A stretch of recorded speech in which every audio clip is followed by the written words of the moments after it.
In today's video we have another look at the new vehicles from the Lunar New Year boxes, being the Kanonenjagdpanzer 2. And the Kanonenjagdpanzer is a tier 8 German sniper schnitzel tank. And it has a siege mechanic. And I can already cut this review short and ask you a simple question. Do you enjoy the Strv S1? If the answer is yes, then please continue watching. If the answer is no or not really, then thank you very much for watching and I hope to see you in the next video, because this tank is not for you. With that out of the way, I would say we immediately jump into a few gameplays. The first clip I wanna showcase to you is from the fantastic sniper map Himmelsdorf. We were able to use our mobility to get into this position and get some early damage in. But did you see that? The Scorpion G did the same thing. He just did 500 damage while we got lucky there, we did now 744. Then again, if the WZ wouldn't have peaked that, we would have been short on damage.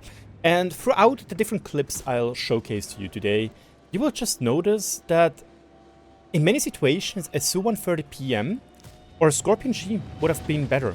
Like obviously I wouldn't play a Scorpion G in this position specifically, because you will see in just a few clicks that an even 90 will show its ugly face to us, which is fairly annoying. And yes, we do actually have 0.29 accuracy. I just want to point it out. And we have decent DPM. We have 2700 base DPM, which is like 300 DPM more than the S1. And almost, I think, 500 or 600 damage per minute higher than what the Kanonenjagdpanzer 105 has. And the Kanonenjagdpanzer 105, yeah, we got very, very unlucky here with the even 90 being apparently the best sniper tank in the game ever made. The thing about the Kanonenjagdpanzer 105 is it is also fast. Yes, it is worse accuracy-wise and DPM-wise, but you don't need to fiddle around with a siege mechanic. Yes, it has slightly worse camouflage. We are talking about 2%, which is not too bad, but it's definitely noticeable. The thing is, we could have played this position. It's tough to say, but I think like with the Kanonenjagdpanzer we could have played it better. In any case, we are now on Mannheim line. Yeah, Mannheim Linie. And we wanted to go into the bush because I noticed the enemy is doing a push in here, and now we couldn't do that. And we have an Ares in front. To that we'll very shortly have something on. And now I tried to get some shots in while he's doing some mistakes. We are at 0 damage at the moment, so let's see what we can do with its DPM. There is a batch at 12T pushing in. We get some nice spicy damage in. We don't have 390 alpha, by the way. We have 370, even though that we have a 110mm gun. And you could see, hey, we take that trade, 380 for 123 damage. That is a-okay. That is a totally fine trade when you look at the state of the game at the moment. I tried to have a look if I can see the FCM50T, but the Batchat decided to do an overpeak here, me missing like a bozo, and pulling back. And I'm not entirely sure, but I think the Batchat underestimated my DPM, because it's now like not looking at me, and I'm able to get another shot in. And he's now like, oh yeah, he's reloading, I can do another shot, which he does, and he actually bounces, something which rarely happens, and we kill him with a fire. So even though the position was compromised, we did 1500 damage very, very quickly. That is the potency of the DPM. Yeah, I just have a little quick clip of me ramming something, and I was like, yeah, sure, come on. I'm fast enough. That's an even 90, doesn't have any armor. Yeah, there was 100 damage of ramming. That's not really cool. And you don't have any gun angles left and right. You only have up and down if you are out of siege mode. If you are in siege mode, obviously you have the whole traverse, which helps you. Here, example, Ares against Strv S1. And I'm only shooting AP at the moment, and you can see we did 0 damage because the Strv S1 has 30mm of armor, meaning any gun 90mm or smaller won't pen you, except if they're shooting HE. As you could see there, we do around 50 damage with each HE shot, which is fairly potent. Or anything which shoots heat. They will penetrate on the S1.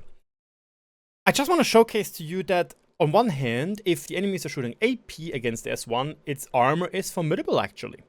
If they're shooting HE, it doesn't really matter. You can see it just goes straight through. So how does it look like with the Kanonenjagdpanzer? Once again, auto-aim, AP, and yeah, that is basically what happens with the Kanonenjagdpanzer. You don't have any good angles or any gimmicks to help you out with that. You just get melted. Just get melted to death. And if the Ares decides to shoot HE, you do a little bit less damage depending where you're hitting. Again, there's no point in showcasing to you guys the armor model of the Kanonenjagdpanzer. It's butter weak. Only around the gun it's 50mm. The rest is 20, 30, 35. Useless. Like, the armor generally is useless. And in that case, an Ares just needs to shoot AP, and if it has your side, you can shoot Hesh or HE or whatever you want to call it. I think it has another name. In our final game / clip, we are on Prokhorovka, finally a good map, and I just want to showcase to you some clips of it. And very interestingly, behind us, we have a Scorpion G. And I do believe he did less damage than I did, yet in so many situations, I wished I would have been that Scorpion G. Alpha currently is just better. It's simply better. Because look at that. We have the Strv, we miss. Unlucky. We are fast with the reload, right? The Scorpion G actually hit. And a little bit unlucky because we don't have APCR like the S1 does. We didn't got any shot in. And I'm very sorry, Mr. Scorpion G, that I pushed you there. I did get spooked by being spotted. And you can see, hey, with turbo, you're actually fairly fast in the siege mode. It is a little bit, I should say, we kind of screwed up the tree. I think I did it. We basically shot at the same time. And so it's a little bit an awkward position to be in. Once again, bang, 500 damage, and I do 333. And we got spotted, and we need to hide because there's my favorite tier 10 TD on tier 8, the XM57. Yeah. Again, when I was playing this thing, so often I felt like, damn, if I would be playing now at SU-30 PM or the Scorpion G, I could have done more. And simply because I have a turret. And I don't am being held back by an odd mechanic. Hey, at least we hit that one, so there is that. Again, as soon as you're on a big map, like Prokhorovka, you can start doing some damage with this thing. You can pump it up. We are now 2000 damage. We're gonna have a quick little jump in just a second, where we did spot the Ares. We got 1500 spot damage out of it, and now we are crawling our way towards the enemies. We have a Badger finally doing some more spotting for us. So the last clip is to purely showcase you guys the potential we actually can have with this thing when it comes to DPMing and doing damage. And that's the main thing. These DPM situations are great. They feel amazing. It's just that, again, in the current meta, it doesn't happen often. It doesn't happen often. But I just have to say, I much rather have higher alpha than higher DPM. Sure, here we got lucky, we got another shot in, which the T28 then finishes off. We are now at 3.3k damage, and the Hori is nowhere to be seen. I wanted to see if I can spot him. We do find the Windhund. We got a little bit trolled by the outlines, so there is that. And yeah, there are only two enemies really left, the Ares, which you don't know the HP of, the Hori, and the Su-130 PM. Hori is over there, no point in shooting him. He is in cover, so we can't really do so. I'm just pressing W maybe to get a shot on the hill. And you can see the mobility is fine, and we need 1.5 seconds to go in and out of the siege mode. That's all A-okay as well. Totally A-okay. It's just that, I don't know, maybe it was the games which I had, the maps which I had. I was at Pearl River, stupid map with this tank. If I would have had more open maps in my PlayStation, probably would have said, yeah, sure, it's better. We don't talk about that round, that was very dumb by me. I'm very sorry. And yeah, we have HE. It doesn't have a hash gimmick or anything. It has 53mm of penetration, but it's good enough against the Su-130 PM.